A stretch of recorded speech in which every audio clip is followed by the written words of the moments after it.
Muy buenas noches, los saludamos en este segundo día de actividades de Zona Maco 2017. 14 ediciones que desde luego han dado muestra de artistas consagrados, pero también de otros que se están abriendo paso en este mundo del arte contemporáneo. En este caso estamos en la galería Arredondo Arozarena y Andrés nos hará favor de explicarnos, muchas gracias, pues de estos jóvenes que se están abriendo paso en el mundo del arte contemporáneo, como el de la pieza que está a tus espaldas. Claro que sí, un gusto. Te platico un poquito. La pieza es de Israel Martínez y es un gobelino que se hace a partir de una fotografía de finales de los 80 en un concierto punk en Guadalajara, él es de allá.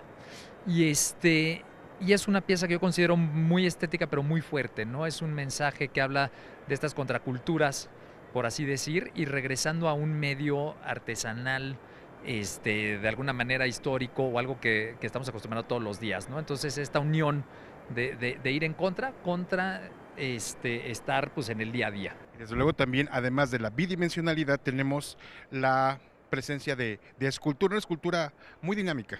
Sí, es una pieza de Rodolfo Díaz de un proyecto de permutaciones, que él parte de la mitad del cuadrado y las posibilidades de composición a partir de las 4 mitades de un cuadrado, ¿no? Entonces en este caso lo lleva a la tercera dimensión y es una escultura que deja de ser estática porque es un juego de composiciones. Nosotros podemos manipularla, ponerla al revés. Entonces, de algo tan sencillo como un cuadrado, llegamos a infinidad casi de composiciones, ¿no? De posibilidades. Algo que es dinámico y también muchas veces detrás del arte contemporáneo está también conciencia social, que no es del todo evidente como las fotografías de espuma que ya me comentabas hace un momento. Claro que sí, mira, las fotografías que ven allá obscuras son de Fritz Irizar, ella es una artista de Culiacán que trabaja muchos temas sociales. En este caso son fotografías que de lejos pueden parecer una vía láctea o algo así, pero cuando te acercas ves que es espuma de agua.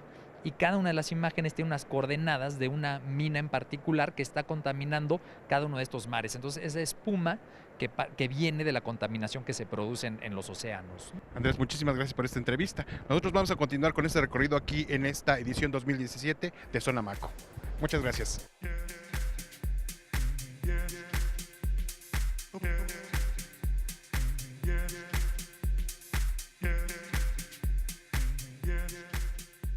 Desde luego la presencia del arte contemporáneo también se ha extendido a Asia. Es el caso de la galería francesa Perrotin y Peggy nos habla un poco de esta pieza que presenta. Thank you very much for the interview. So what is this piece about? Who's the author? So the artist is Takashi Murakami. Takashi is a Japanese artist, but he's well known everywhere, all over the world. So actually today has a big opening in Oslo at the Astro Foundation. So this is an original piece. So I'm sure that you're gonna show some close-up of the piece. The technique is incredible. So he's one of the most important Japanese artists today, I guess. And you've also got a piece from a Mexican artist, please. This piece is from Gabriel Rico. Is certainly one of the younger artists on the booth with Ivana Argot. So Gabriel is Mexican. He's from Guadalajara. Thank you. That's right. What about the expansion of contemporary art in the Asian market? It's a big issue. Yes. So we have a space in Seoul. We started with a space to open a space in Hong Kong about like 5 years ago. So then we expanded in Seoul and soon in Tokyo. So Asia is very important for us, and I guess since a long time for Emmanuel, as he started like I think about like 25 years ago with Takashi Murakami. So he continued to expand in Asia too. Well, good luck. Thank you very much, Vicky. Thank you. Continuamos con este recorrido por Zona Maco 2017, una propuesta de arte contemporáneo que desde luego ha colocado a nuestro país en el centro de esta manifestación.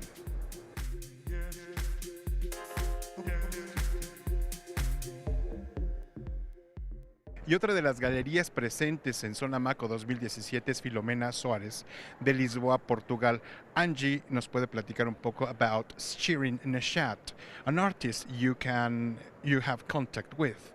What's the proposal behind this piece? This is a piece by Shirin Neshat, who's an Iranian artist who's living in New York, United States. She makes movies, documentaries, and also does photography. And this is a photography from the Zarin series, which is a book by a very famous Iranian author. And she made a film about it. And it is about a young girl who is a prostitute and lives in a prostitute house. And she starts to have hallucinations, and this is exactly the moment after she had her first hallucinations, and in the movie, and this is a picture of it. Shirin Neshat has a very clear political position as well, especially living in New York. Yes, well, on the one hand, of course, her work is very political. Her work is all about women and their place in society, and more specifically in Muslim society. And of course, now it is very, how would I say? It's very in today's actuality. She living as an Iranian artist now in New York. Of course, I guess it will be a little bit more complicated for her now. And we have another aesthetic proposal, some transparencies, like in this piece, Mr. Green, right? Yes, this is a very beautiful piece by Dan Graham, a US artist as well, which we represent in Portugal. He makes, the last 30, 40 years, he has been making either big pavilions, which are put outside, or this smaller scale models. This is one of them. We are showing two in the gallery here at the Zona Maco, and it is all about the models are transparent but also reflective, because it's two-sided mirror, and they are put on eyesight, so you can walk around them and also see your own reflection, and so have also the same intensity as you would have walking into the real big pavilion. We might as well see pieces like Anthony Caro, to whom we had the chance of interviewing some years ago in an exhibition in Monterrey. But there is another piece which is very important because of the connection of the author with Joseph Beuys, the one we've got here. Yes, this is a magnificent work by Imi Knöbel, German artist, which we are showing here. It's a marvelous piece made in aluminium and the acrylic. We will later this year do a solo show about him in our gallery, and we're looking forward to it because he will present new pieces. But this is a work from 2013, and it's marvelous. It's our masterpiece of the show at the gallery here. Thank you very much, Angie. Nosotros continuamos este recorrido con otras galerías europeas y sobre todo asiáticas. Asia también está presente en Zona Maco 2017. Thank you. Gracias. Hasta luego.